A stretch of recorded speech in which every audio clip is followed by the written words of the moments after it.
Zingomane and Somizi? What's that about? No, I'm just saying, like, ever since she linked up with Somizi, like, her career doesn't seem to be popping off the same. Why would it be a problem? Why would you think Somizi now was... I mean, Somizi's been associated with a whole lot of artists who are no longer popping. Think about it. One after the other. So what are you saying about Somizi? I'm just saying. Does he suck out your luck or something? I don't know. You should ask him. Okay. Mm-hmm. You're close, right? Nah, not really. Oh, Not good. really. Stay far. All right. Let's pay bills quickly, man. Message from Hollywood Bet. The Aviatrix tournament is officially live at Hollywood Bet, running from 1 June to 31. Hello you guys and welcome back to the channel. So there's currently a conversation making rounds on social media that has people talking about celebrity you guys, Usomizi Mhlongo. And this time the question is about something that cannot exactly be measured, like you guys. Now in the clip, Notabaloyi is asked about the careers of celebrities who have been associated with Somizi, and of course he was asked by Utahi. They were actually having a conversation, right, you guys? The conversation turns to an interesting observation. Why does it seem, according to Nota, that some people's career are no longer doing as well after becoming associated with Somizi Mhlongo Nina, you guys? The interviewer Utahi then take it a step further and asked rather a striking question. Does Somizi somehow suck out the luck out of people? Asking Unota. Nota's response is definitely going to get people talking, you guys, because it seems like he knew something that you and I do not know.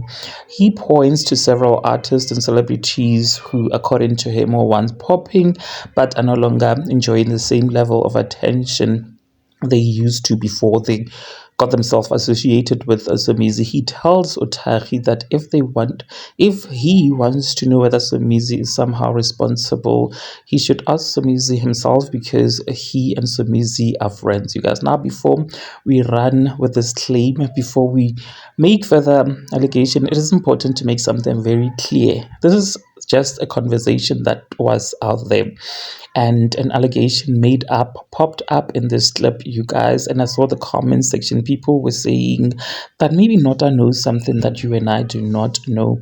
There is no evidence presented here that Somizi can literally take away another person's luck, you guys, because you know what happens in the spirit, you and I can definitely not see.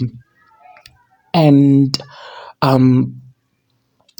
so there's no evidence presented that Somizi can literally take away another person's life or negatively affect their career through some natural power. But the question has certainly opened up a debate, you guys. Is there a pattern? Is there actually a pattern, or is this simply people's perception of how celebrities' career naturally change over time? What do you guys think about what Nota said, you guys? Do you think there's something behind what he's saying, or is this simply a conversation that has gone viral? Please let me know what you think in the comment section. Please do check out this video that I saw there on TikTok by a lady called Nosy. We'll definitely and surely be seeing you in the next one. Hawema, Jehovah. Phakathi South Africa yabo le yanamhlanje ngisaba nokuyikhuluma le yanamhlanje, ngiyasaba nami ukuyikhuluma, inkulu kakhulu, ijule kakhulu, nami ngiyayisaba, iyangithusa le ngizwe namhlanje ke.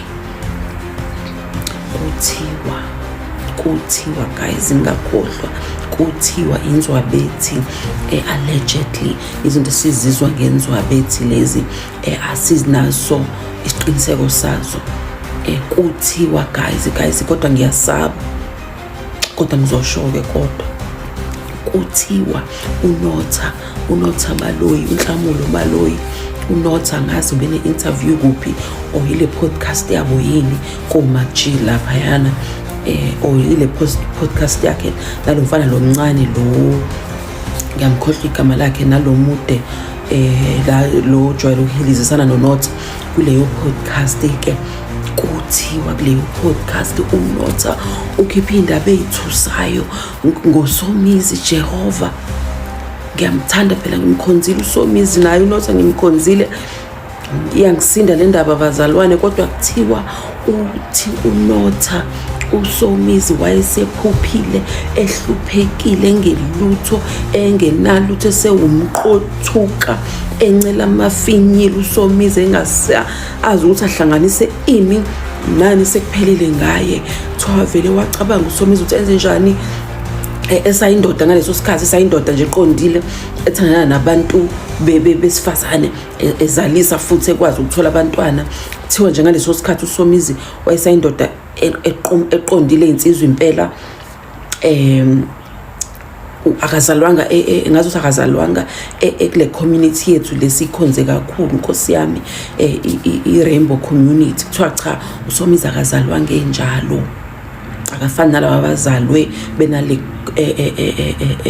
lento le bebelonga kule community le e-Rainbow lesikhonzile, Nkosi yami, esisupportayo futhi nabantu bethu esibathandayo, obhuti bethu nosisi bethu, nama-lesbians nama-gays bonke. Kuthiwa yena uSomizi cha, kusho uNotha njalo belu, kuthiwa bekusho uNotha ethi uSomizi akazalwanga enjena.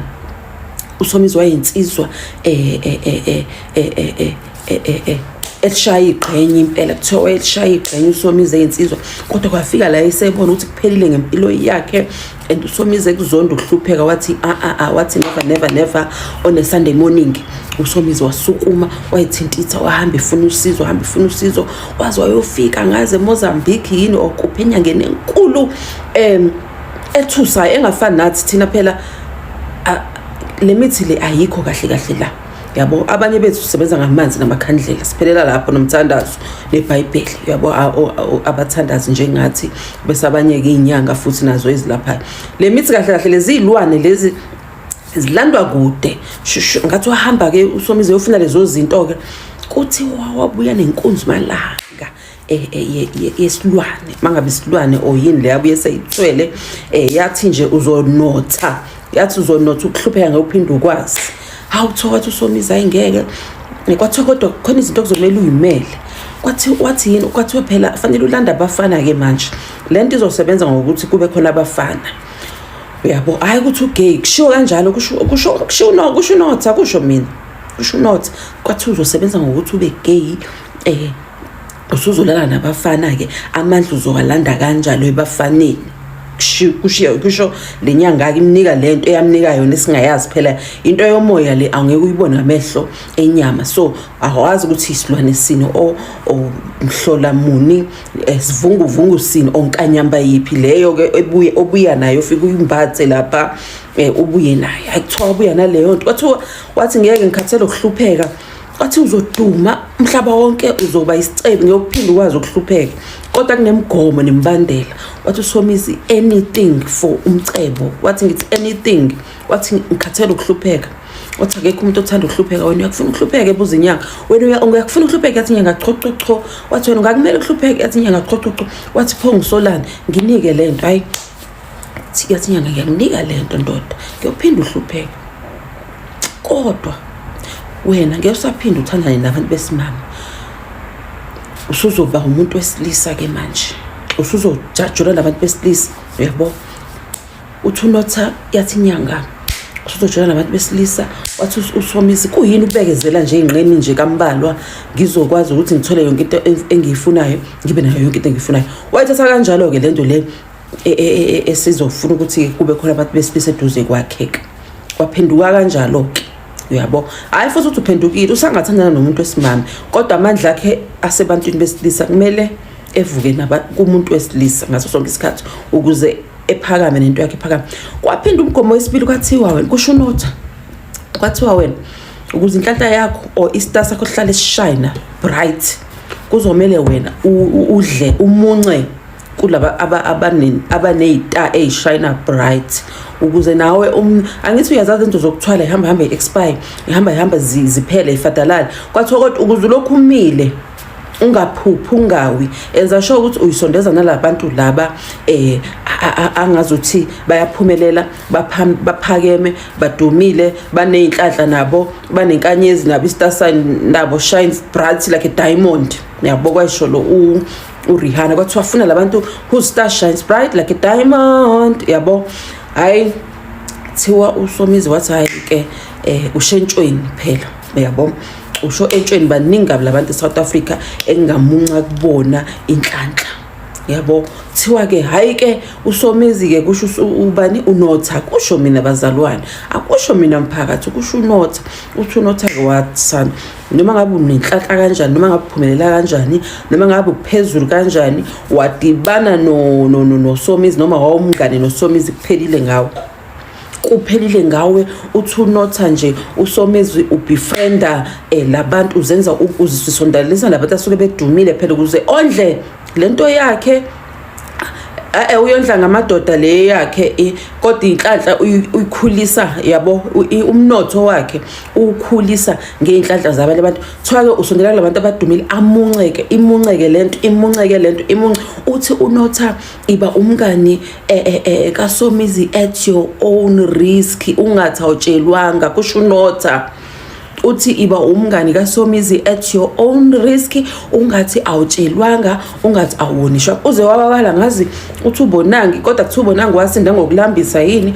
Ubabalila ngazi uVusinova naye sifiphele inhlanhla yakhe noma inkanyeze yakhe akasa italent la angazi akusagqami.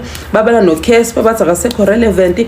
Bababalile noZinhle ubani uzi naye kuthiwa isimtholile lenunu leyo yaSomizi ke kuthiwa isimtholile inunu yaSomizi uzi uleli zi uzwathi omunye hayi busaperforma nje uphesheya ngathi kanjani. Kwathiwa nalokho ukuthi uphesheya uyaperforma kodwa sazi sesize sifunda la kuma comments.